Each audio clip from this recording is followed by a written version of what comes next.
గుహలు చూడటానికి అమ్మవారిని చూసే ప్రదేశం కాదు ఇది. అక్కమహాదేవి అమ్మవారు తపస్సు చేసిన ప్రదేశం ఇది. ఈ తపస్సులు ధ్యానాలు ఎక్కడ చేసేవారంటే జనసంచారం లేని ప్లేస్కి వెళ్ళి చేసేవారు. జనసంచారం ఉన్నప్పుడు మనిషి అన్న ప్లేస్కి రావాలి. ఇప్పుడు మనం వచ్చి ఆ ప్లేస్కి మీరు గుహ లోపల సైలెంట్గా ఉంటే ఇప్పటికీ ఓం నమః శివాయ వినబడుతూ ఉంటుంది.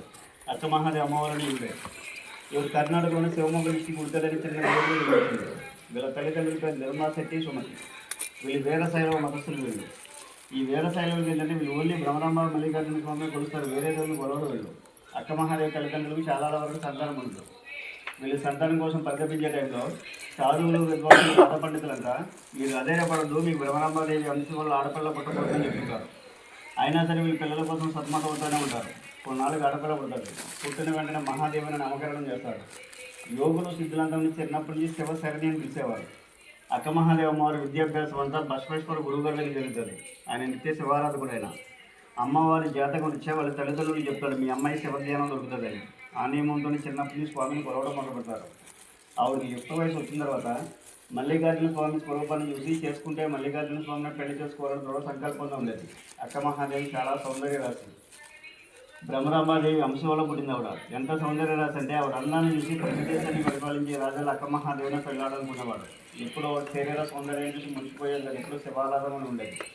కర్ణాటకలో పుట్టి పెరిగింది కాబట్టి కర్ణాటక రాజ్యాన్ని పరిపాలించే రాజు కౌశిక మహారాజు అమ్మవారి అందాన్ని చూసి తన పట్టపురానికి చేసుకోవాలనుకుంటాడు. అనుకున్న తక్షణమే తన మంత్రి చేత అక్కమహాదేవి తల్లిదండ్రులకు పౌరు పంపిస్తాడు, మీ అమ్మాయి నేను పెళ్లి చేసుకుంటాను అని. వాళ్ళు నిరాకరిస్తారు. మా అమ్మాయి కారణ జన్మరాలు, ఈ జన్మకు పెళ్లి యోగం లేదు, ఒక శివయ్యకి ఎగరమని చెప్తారు వాళ్ళు. ఆ విషయం మంత్రి రాజుగారితో చెప్తే రాజుకి చాలా కోపం వస్తుంది. ఏంటి వీళ్ళు నా రాజ్యంలో బతుకుతూ నేను పెళ్ళాడదామని నిరాకరిస్తున్నారు, బలవంతంగా అయిన అక్కమహాదేవిని తీసుకురండి, నేను రాక్షస వివాహం మాట్లాడని చెప్పి రాజభటులు పంపిస్తారు. రాజభటులు వచ్చినప్పుడు అక్కమహాదేవి తల్లిదండ్రులు బాధపడుతూ ఉంటారు. ఏంటి మా అమ్మాయి జీవితం రాజు చెరలో మగ్గిపోవచ్చిందనా, మా అమ్మాయి కళ్ళు శివజ్ఞానం దొరకదా అని. తల్లిదండ్రుల బాధ చూడలేక అక్కమహాదేవి అమ్మ రాజు దగ్గరికి వెళ్తుంది. వెళ్ళి రాజు మనం పెళ్లి చేసుకుందాం, కాకపోతే నువ్వు 3 షరతులకు అంగీకరిస్తే నేను నిన్ను పెళ్ళాడతానంటుంది. అమ్మవారు అందానికి దాసులై ఏ షరతుకైనా అంగీకరిస్తానంటాడు. ఫస్ట్ షరతుగా మత మార్పిడి విధానానికి అంగీకరించమని అడుగుతుంది. ఆయన జైన మతస్థులు, వీళ్ళు వీర శైలవులు. జైన రాజ్యంలో వీర శైలవులు అంటే చాలా నీచాతి నీచంగా చూసేవారు రాజుగారు. అయినా సరే అమ్మవారి అందాన్ని చూసి ఆ షరతుగా అంగీకరిస్తాడు. తాను కూడా మతం మారడానికి అంగీకరిస్తాడు. రెండవ షరతు ఏంటంటే, నేను నీ రాజ్యంలో ఉన్నంతకాలం సాధు సన్యాసులకు నిత్య అన్నదానం చేస్తుంటానంటది. దాన్ని కూడా ఒప్పుకుంటాడు. చేస్తే 1 రోజు 2 రోజులు ఎలా పెళ్ళాడుతుంది కదా అని.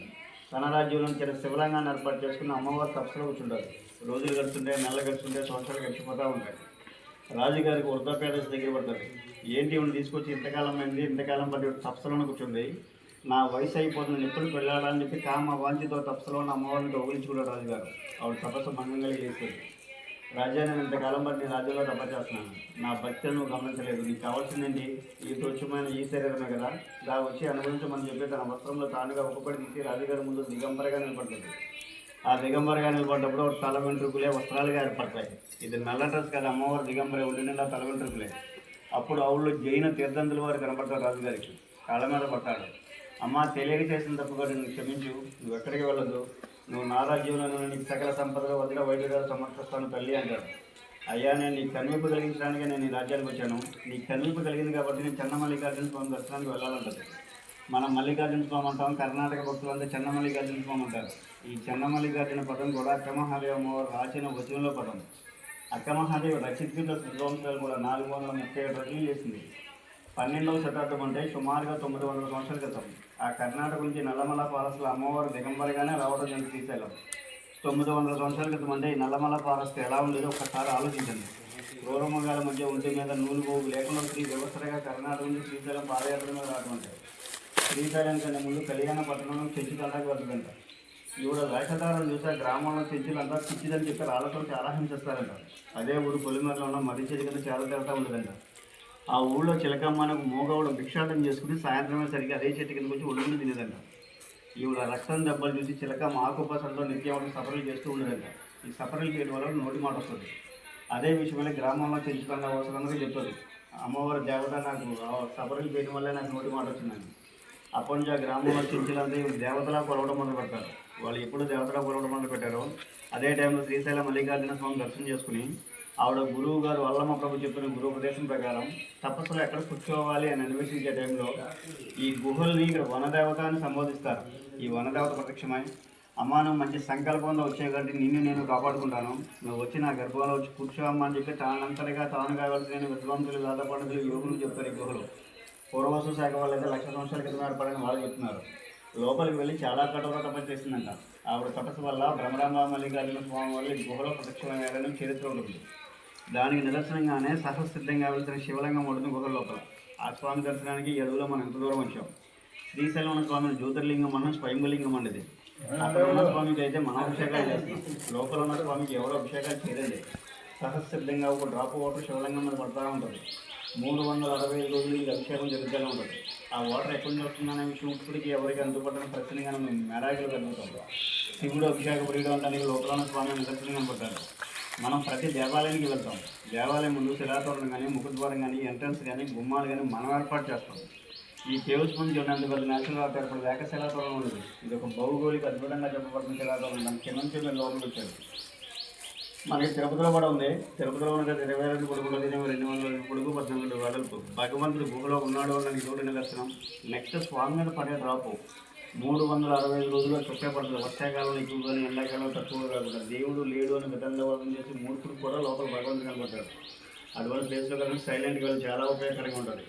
మీరు శ్రీశైలం స్వామివారి దర్శనానికి వెళ్ళారా? స్వామివారి కంటే ముందు 3 నల్లరత్న విగ్రహాలు ఉంటే అప్డేట్ చేస్తారు. ఆ లక్షతోటి రైట్ సైడ్ 2 గర్భగుడికి ముందు ఉండే బ్లాక్ విగ్రహాలు ఇలాగే ఉంటాయి. ఒకటి అక్క మహాదేవ అమ్మవారి ఉంటే 2 హేమారెడ్డి మల్లమ్మ ఒకటి 3 సిద్ధరామ పగులు ఉంటాయి.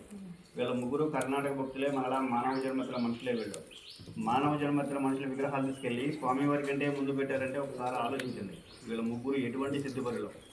ఈ ముగ్గురు అక్క మహాదేవ తపస్సు చేయడం వల్ల ఈ స్వామి దర్శనానికి మనం ఎంత దూరం వచ్చాం. తెలుగు వాళ్ళది చాగంటి కోటేశ్వర ప్రొఫెషన్ ఉంటారు కదా. ప్రతి శివరాత్రి ఆయన ప్రొఫెషనల్ శ్రీశైలం దేవస్థానంలో నడుస్తారు. 5 సార్లు వచ్చాడు ఎక్కడైనా. ఆయన చెప్పింది చెప్పినట్టే ఉంటుంది. ఇక్కడ యోగులు సిద్ధులు వస్తారని కదా. వాళ్ళు ఏమంటారంటే గుహ లోపల అగరబత్తులు వెలిగిస్తే పరిమళం వస్తుంది. ఆ పరిమళం వచ్చిన భక్తులను తెలుస్తుంది. యోగులు సిద్ధులు ఉన్న ప్రజలు పవర్ అనేది ఉంటుంది. ఓన్లీ ధ్యానం చేసే వాళ్ళు మెడిటేషన్ చేసుకుని తెలుస్తుంటారు వాళ్ళు. నేను 16 సంవత్సరాలు కూడా జనాలకి తీసుకొస్తున్నాను. నాకు మెడిటేషన్ ధ్యానం రాదు. మీరు కూడా అప్లై చేయండి. ఈ మెట్లు పైకెక్కడం మన 4 టిమ్మర్లు వస్తుంది. ఈ మెట్లు మైండ్ సెట్ కూల్నెస్ అవుతుంది. మన ప్రమేయం లేదని మన కళ్ళు పడ్డాయి గుహలోకి వెళ్తే. ఇలా జరిగిందా స్వామి నేను నన్ను అడిగాను. యోగులు ఉన్న ప్లేస్లో ఉన్న పవర్ అనేది సైలెంట్గా ఉంటే అందరూ అనిపించవస్తుంది చెప్పి మీరు సైలెంట్గా ఉంటే లోపల ఉన్న విషయం మీకు అర్థమవుతుంది. అభిషేకం జరుగుతుందని కుండపోత అభిషేకం జరగదండి. ఒకసారి మీరు ఆలోచించండి. ఏ రాత్రి శిలా విగ్రహానికి మనం అభిషేకం చేసిన 10 మంది విగ్రహాన్ని ముట్టుకుని మన చేతిలో వేడికి డ్రైవ్ అయిపోతుంది. ఏమైనా ఈ బోర్డులో 41 మంది వచ్చారు. ఈ 41 మంది ఈ స్వామిని పట్టుకోండి. మీరు శివలింగాన్ని పట్టుకుని మీ చేతి చమ్మాయికి వస్తాయి. ఆయన నెత్తి మీద ఒక బొడుపు ఉంటుంది, ఒక డ్రాప్ నిలబడి ఉంటుంది. గోల్డ్ కలర్లో మెరుస్తూ ఉంటుంది. అందరికీ కనపడుతుంది. మూర్ఖంగా దాన్ని టచ్ చేయడానికి మాత్రం ట్రై చేయగలిగి. ఇక్కడ యోగులు వచ్చారు, సిద్ధులు వచ్చారు, సైంటిస్టులు కూడా వచ్చారు. యోగులు సిద్ధులే ఉంటారంటే ఆకాశగంగా స్వామికి అభిషేకం చేస్తే చూసి పఠించండి. ముట్టుకుని మైలపరచడానికి వాళ్ళు. సైంటిస్టులు అయితే న్యాచురల్గా జాలి ఓడే వాటర్లో కెమికల్స్ ఉంటాయో టచ్ చేసి తలగరాసుకునే రోగాలు వస్తాయని చెప్పి వాళ్ళు. ఏది ఏమైనా డ్రాప్ టచ్ చేయకుండా మనస్ఫూర్తిగా భగవంతుని పట్టుకుని నుదురు 3 సార్లు తాగించండి. అందరికీ స్పర్శ దర్శనాలే శివలింగాన్ని తాకిరండి. లోపల కాసేపు కూర్చున్న లోపల నీళ్ళు ఏమన్నా లింగాన్ని ముట్టుకొచ్చా పై నీళ్ళు ముట్టుకొచ్చి ఇదే బదులు మాకు లోపల ఉంటే లింగాన్ని ముట్టుకొని తలతాగించరండి. ఇక్కడికి సాధువులు ఉన్నారు. వాళ్ళకి మిమ్మల్ని తీసుకురాలి. ఎందుకంటే సాయంత్రం సరికి గుహంతా బూజు పట్టు ఉండదు. ఇది క్లీన్ చేయని స్వామివారి పూజా కార్యక్రమాలు చేసి కార్తీక పౌర్ణమి గురు పౌర్ణమి ఇక్కడికి ఎన్ని వేల మంది వచ్చినా భగవంతుడి దగ్గర పెట్టిన అనుకూలంగా అన్నదానం చేస్తుంటారు. ఎవరైనా దక్షిణాన్ని పెట్టేసి ఎన్నికలు మీకు ఉంటే బయట నుంచి చేతిలో కానీ పైజలో ఎక్కడి నుంచి పట్టుకుని వెళ్ళండి. ఆ విషయం మీకు ఎందుకు చెప్తాను. మీరు 70 అడుగులు లోపలికి వెళ్ళాలి. ఈ 70 అడుగులు 40 అడుగులు అందరూ కలిసి వెళ్తాం. ఆ 30 అడుగులు 15 అడుగులు ఓని 15 అడుగులు క్లాస్కి వెళ్ళాలి. క్లాస్కి వెళ్ళే ప్లేస్ ఇదే ప్లేస్ ఉంటుంది. ఇల్లు స్వామి కనపడతారు. వచ్చిన మాక్సిమం 20 మంది కానీ రోడ్డు వస్తారు. అక్కడికి వెళ్ళిన తర్వాత ప్లేస్ మీరు స్వామిని తాకి రాగలమా లేదన్నది. నేను తీసుకొచ్చిన 16 సంవత్సరాల్లో నా బోట్లో వచ్చిన పర్సన్ ఎంత హెవీగానే ఉంది. దర్శనం కాకుండా స్వామిని తాకుండా తిరిగి వచ్చిన అయితే లేరు. వెళ్ళాలని కోరిక మీ మనసులో ఉండి వెళ్ళే దారి ఇవ్వకపోతుంది. అప్పుడు దాకా భగవంతుడు 50 ఒకటో 100 ప్రధానం పట్టుకుని వస్తారు లోపలికి. వాళ్ళు ముందు వెళ్ళి పెట్టి స్వామి దగ్గర 500 పెట్టారు కదా. నేను చాలామంది మైండ్ సెట్ చూశాను. కరెక్ట్గా సందులో ఉండి అది పెట్టేది మనం కూడా పెట్టాలని అంగజీవనం పర్సన్ చేస్తుంటారు. ఇదంతా కొట్టుకుని రక్తాల్లో పెట్టొచ్చిన ఎంతమంది ఉన్నారు. మీరు కానుకలు ఇక్కడ పెట్టకపోయినా ఎవరికి ఏ ఇబ్బందులు ఉండవు. పెట్టాలని సెంటిమెంట్లో పట్టుకున్నట్టు ఫస్ట్ టైంలో 50 100 500 స్వాములు కొంచెం అయ్యింది తాగించి పెట్టొస్తారు. శ్రీశైలం వేల మంది చేస్తారు. ఈ అవకాశం మీకు కలిగింది. చాయిస్ ఇవ్వర్స్ అది. మొబైల్ వెళ్తుల్లో వెళ్ళాలి, మొబైల్ వెళ్తుల్లో రావాలి. స్వామిని ఫోటో తీయడం ట్రై చేయగలరు. వచ్చేది అమ్మవారి దర్శనం డ్రైవర్ ఫోటో దగ్గర మీరు ఫోటో కూర్చోవాలి. మీరు నడిచి వచ్చాడు కొండపైన విగ్రహం చూస్తుంటారు కదా. ఆయన పేరు గణేష్ అవధూతంటారు. మీద పెద్ద చోళీలో ఉన్న నాశనం. కార్తీక పౌర్ణానికి గురు పౌర్ణానికి ఆయన సిట్లో 2000 మంది వస్తారు. ఆ నైట్ ఇక్కడ ఉండి మస్తు రోజులు ఒకటి తక్కువ భూమి మీద తీస్తారు. పైన ఉన్న విగ్రహం ఒకటి. ఆ స్వాములకి ఎక్కేస్తారు, ఈ స్వాములకి ఎక్కేస్తారు. మీరు ఎక్కడికి వెళ్ళినా మా రెస్పాన్సిబిలిటీ అయితే ఏమీ ఉండదు. మీరు దర్శనం చేసి బోర్డు కూర్చుంటే విగ్రహాన్ని ఎలా తీసుకొని బోర్డు చూపిస్తాం. ఎక్కడికి వెళ్ళి ఏం చేయాలో మన రెస్పాన్సిబిలిటీ ఉండదు. ఎందుకంటే ఇది చాలామంది ఎక్స్ప్లెయిన్ చేసిన గైడింగ్ చేస్తే మాకు చాలా ప్లస్ అనమాట ఇది వీడియో రికార్డింగ్. పైన పడే డ్రాప్ ఇక్కడ మీరు వచ్చిన గబ్లేలో ఆవాసం చేసే ప్లేస్లో కొంచెం గబ్లేలో అవసరం వస్తుంది. ఇది దాటి ముందుకు వెళ్తే భగవంతుడికి ఇక్కడ వనమూలికలు పసరా దర్శిస్తారు. ఈ శివలింగానికి చాలా అద్భుతమైన పరిమాణం వస్తుంది లోపల శివలింగం దగ్గర. రీసెంట్గా మన 3 నెలల 3 ఆయుర్వేద డాక్టర్లు వచ్చారు. వాళ్ళు ఏమైనా మాస్కులు పెట్టుకుని వెళ్ళారు. రిటర్న్ వచ్చినప్పుడు వాళ్ళు ఏం చెప్పారంటే స్వామివారి దగ్గరికి వెళ్ళిన తర్వాత బ్రీత్ తీసుకోమనండి. ఆ బ్రీత్లో తీసుకుంటే మనలో కొన్ని రుగ్మతలు తగ్గుతాయంట. చాలా అద్భుతమైన పరిమాణం. పైన పడే డ్రాప్ టచ్ చేయకుండా రండి. మొబైల్ వెళ్తులేదు రండి.